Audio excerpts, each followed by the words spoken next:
Hello and welcome to my very first video.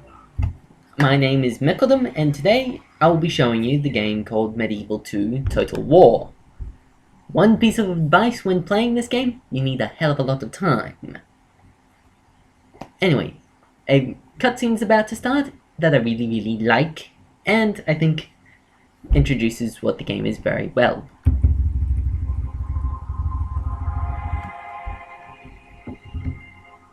Storm clouds gather over Europe. Mistrust and rivalries between realms threaten to break and flood the world in a tide of total war.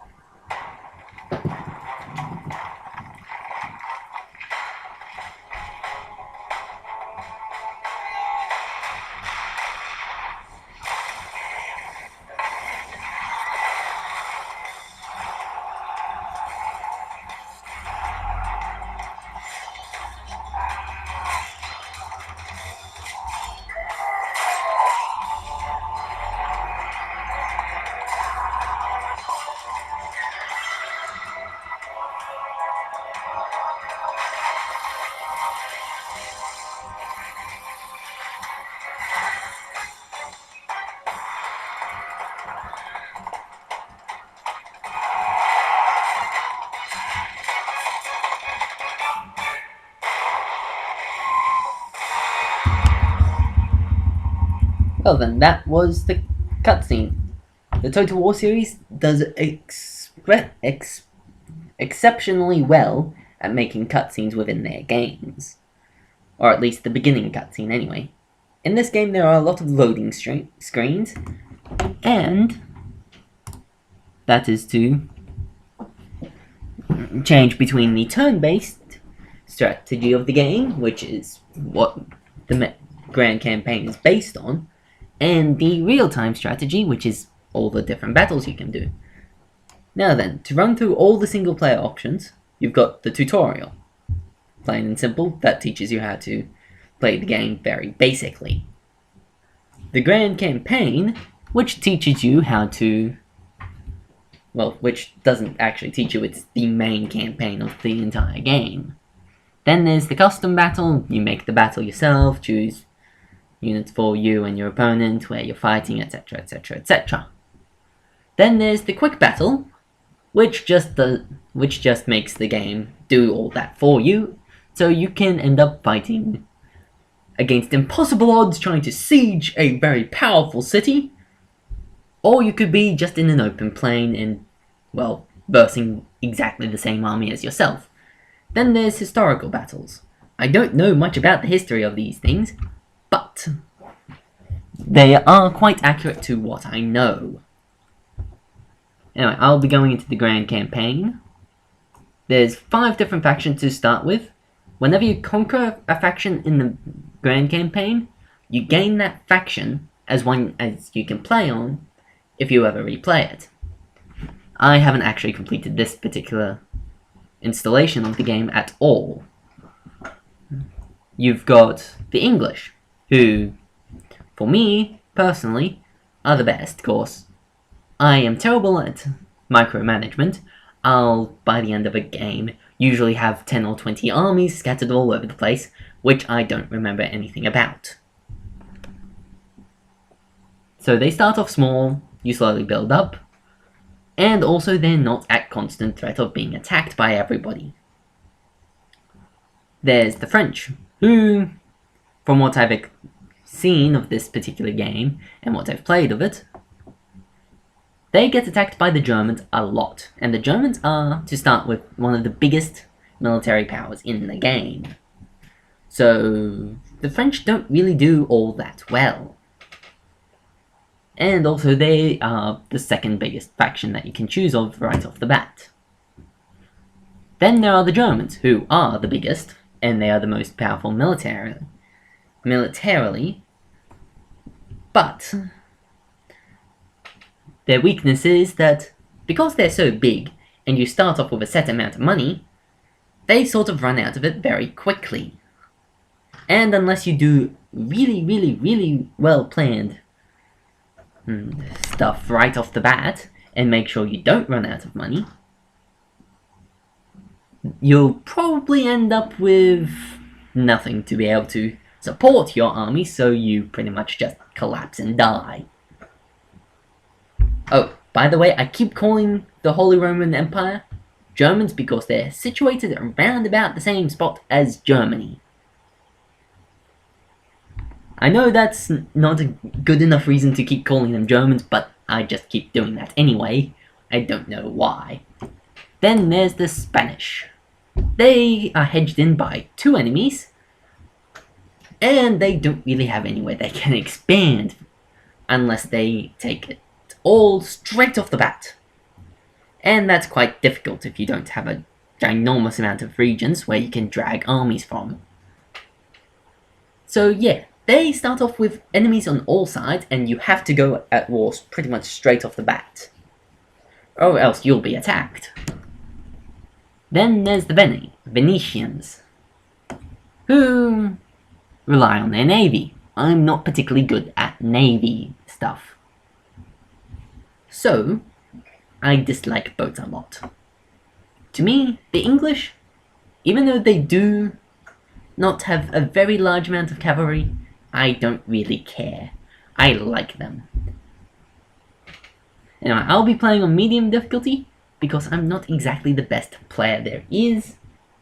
So, we'll start. This is just a little cutscene about you trying to take over the entirety of Europe. Boom. Anyway, there is a little challenge I'd like everyone to try and participate in, is guess my nationality. My voice is screwed up for a number of reasons, and I want you to try and guess which country I'm actually from. Alrighty then. Now then, this army is actually got a very large amount of very weak units, so they're probably not going to be able to do very much. So, I'll send this particular royal member over. He's got fairly poor command, but then again, all generals usually start off with no command. He's got no chivalry, but that's not actually anything bad or anything good. He's got average loyalty, and loyalty does become very important. Why? Because if your characters have very low loyalty, they'll decide that stabbing you in the back is a very nice idea, and you lose your entire army because they decide to stab you in the back. So not a good idea to have disloyal generals. If you have disloyal generals, either send them on religious missions, or just keep them in cities. And piety is meh. I don't actually know much about the piety myself. I just know that piety can become a problem if you have the religious nutjobs called the Inquisitors try and come after you, because they can actually kill your generals. Anyway, I'll send Robert over to join this particular army. Woo, joined. And I'll send them over to Rennes. And because it's best to go with a huge, bigger army than you need to try and take somewhere, I'll grab a couple of mercenary crossbowmen. That costs quite a bit of money, but afterwards I'll just get rid of them. Anyway, I rely on on a much larger commercial, financial game than this game normally wants you to do. So roads are very important to that. Any regions without roads are pretty weak in terms of financial prospects. To start off with, you want a very high tax rate in most of your cities. Why? This gives you lots of money straight off the bat. But you don't want it at the end of later on in the game, when you have enough taxes from all your regions to keep your money going up. Why? Because very high tax rate decreases your population growth. With less population growth, you get less, you gain less money over time. Whereas with a low tax rate, even though you're charging them very little, they are deciding to will reproduce like rabbits. So you get lots and lots of more peasants to then go, hey, give me money. In fact, the difference between low tax rate and very high tax rate is a 1.5% increase in the amount of people you get per turn. And here, I want to increase the farms. Improved farms give you more money from your harvests. This one's just increasing it by 60, but this is the very first farm improvement you can get. And they also increase your population growth. Why? Because better food. With this increase, you get more people, which means you get more money over time from taxes. So yes, getting farms is a good idea. Here. Well then, I don't want more than a few castles at a time. And in fact, 2 castles right off the bat, very, very hard to take care of, because castles don't produce much money. But they produce really, really good military units, and lots of them. Even though they do that, the money is noticeably a hindrance. So you can't field too many castles. So I'll just convert this to a large town. And, while I'm at it, recruit 2 horses. Or 2 horsemen. This particular, my heir to the throne, I'll send him off to attack York. Why? Because it's a fairly weak town. It's got, from my knowledge, spear militia, some peasants, and some peasant archers. I've got, from what I know, I've got equal in one melee unit, better in another because peasants are the worst melee unit you can have. They are cannon fodder. I also have peasant archers which equal their archers. Now, they have 2 unknowns. Odds are they probably beat me in at least one of them compared to my other unit of archers. But then I have my general. They are very powerful in combat. In fact, they are probably the most powerful combat unit in the game. They can be easily killed by, say, artillery, but then again, artillery kills everything. But the weakness with artillery is that they can't stand up to anything either. Anyway, I'll send this particular army off to attack York. Woo! I'll maintain the siege because if they come out to attack me, that means I just have to build a line. And then they charge at that line and I kill them. Instead of me charging at their line and getting killed. Now, I'll send this spy off towards the Scottish. Why? Because the Scottish are right on my very border. Now, I could decide to send my spy off to France, but they're a lot bigger than Scotland is. And also, the Scottish, fairly weak, fairly isolated, so it's very hard for them to get allies. Which means that attacking them won't have very bad consequences. It will still have bad consequences because they are Catholic and I can get excommunicated for attacking them. Now, I'm sending my princess off to talk to their diplomat. Why? So then I can set up great trade agreements and possibly try and get more money out of them. I like taking people's money. Anyway, the Cardinal I sent to London because London starts off with quite a low amount of Catholics in the city, and the low amount of Catholics causes some religious unrest. I want to try and cure that as quickly as possible. The only thing I favor more above money is making sure my people don't revolt against me. So, in every single one of my towns, I am going to sooner or later build a small chapel or a small church. I'll usually upgrade them later on in the game, so then it's a lot easier for me to maintain a very high religion. Anyway, this particular diplomat, I'll send him off to talk to the French. And he runs over and talks to them. I'll offer them an alliance because I don't want to fight on this border. Map information, generous agreement. Okay, I'll give them a regular tribute, 300 for... Well, I'll demand a regular tribute, 300 for 5 turns. Let's offer that. just rejected. Ooh, 1,130.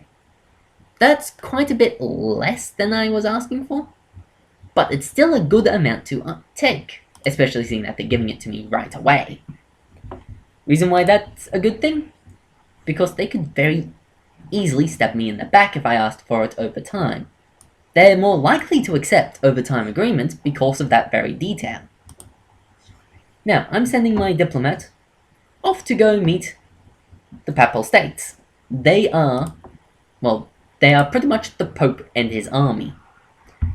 During this particular time period, the Pope was very, very, very powerful, and they transfer that into this game very well. If you attack another Catholic faction, the Pope will start going off at you.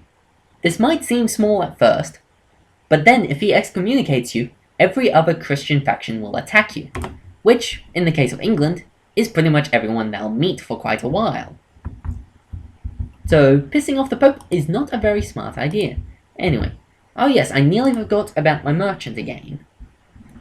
I say again because this is my 6th attempt at making my very first video. I keep having screw-ups, or the entire programs just break.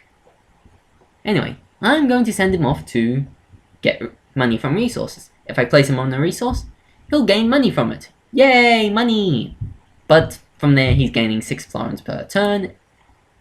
And even though I believe merchants don't cost anything, if I send him down to one of these 2 resources, he'll give me a couple of 100 a turn. So I'm going to send him down there. He'll autopath all the way there. But if he encounters an army or a city, which he very easily could, because he doesn't know where they are, or we don't know where they are yet, he'll just stop, and I'll have to tell him to go off that way again. Now then, I believe I've moved everybody. I've moved my princess, my spy, my merchant, my diplomat, and my priest. I've moved my 2 armies, and I've told all these things to build. So yeah, that's my turn over. You can click here for a view of what's going to happen financially. At the moment, I'm losing a lot of money per turn, and that's going to keep happening over a very long period of time. That's why I've started focusing very quickly on, well, quite frankly, getting as much money as possible. Now then, I'll end my turn, and now the computer has their turn.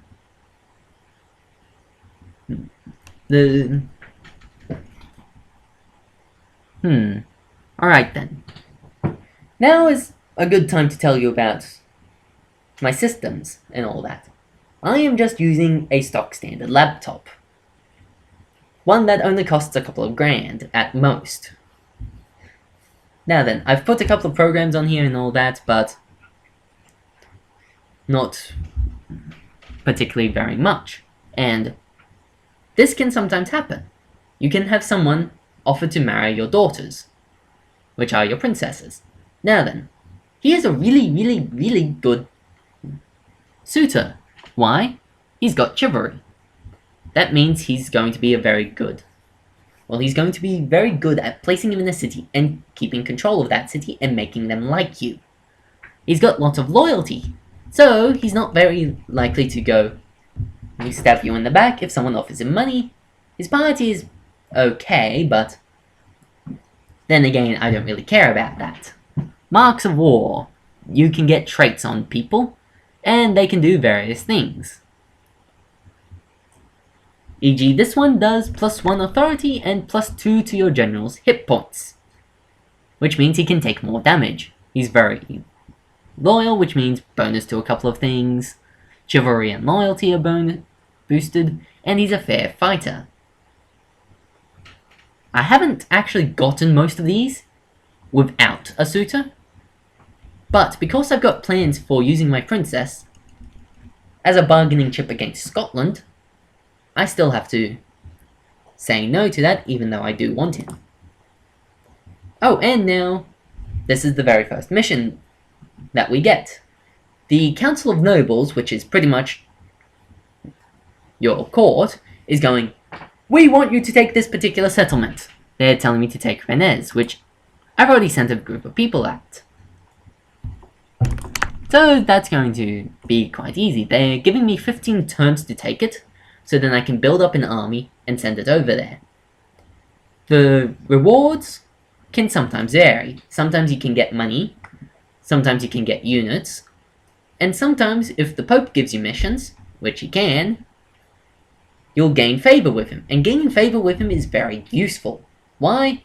Because if you do something slightly naughty, e.g. take a Catholic city, another Catholic city from a Catholic nation, he just turns a blind eye and goes, "You've been a naughty boy, don't do that again." So yes, gaining favor with the Pope, very useful, which is another reason to build lots and lots of churches, because he likes you for doing that. Now, end of turn report. Lost money, gained in military power. Wow, this is the very first time in all of my plannings of this game that France has been at the top of that list. There's a financial report, Russia's winning that, production, population, overall. Yeah, I'm not doing particularly well in many of those fields. But then again, this is early game. It can very easily change, considering that there's a very large amount of nations, which we can show you. There is 1, 2, 3, 4, 5, 6, 7, 8, 9, 10, 11, 12, 13, 14, 15, 16, 17, 18. There's 18 different nations. So the amount of time to kill them all is a lot. And being about mid-range in that means that you're in a very good position. No one's going to target you because they think you're too powerful. Now, one of my cities has finished its construction, so I can go there and tell it to build something else. I'll actually tell it to build a small chapel. I actually want a military city on this continent, because if someone on this continent declares war on me, I have a very good spot to spam units from. But to start with, I'll tell him to build a small chapel, which means I can get a priest there, which means no longer having to worry as much about religion in that particular city. There's a recruitment report telling me I've recruited a few people from Nottingham, and I will tell Robert to go siege this particular city. And I'll tell him to maintain the siege, because it's better for me if the rebels from Rennes come out to attack me, because that means I can just set up a defensive line. They've only got 2 long-range units, which means I outdo them in range. They've got 2 spear militia, I outdo them there, and they've got mailed knights. The unit that Robert has is General's Bodyguard, which is outright better than the mailed knight. So yeah, I outdo them in every respect, so if they attack me, I have a huge advantage against them. And I don't lose anything for waiting 4 turns. Yes, I do lose time, but then again, this game takes a lot of that.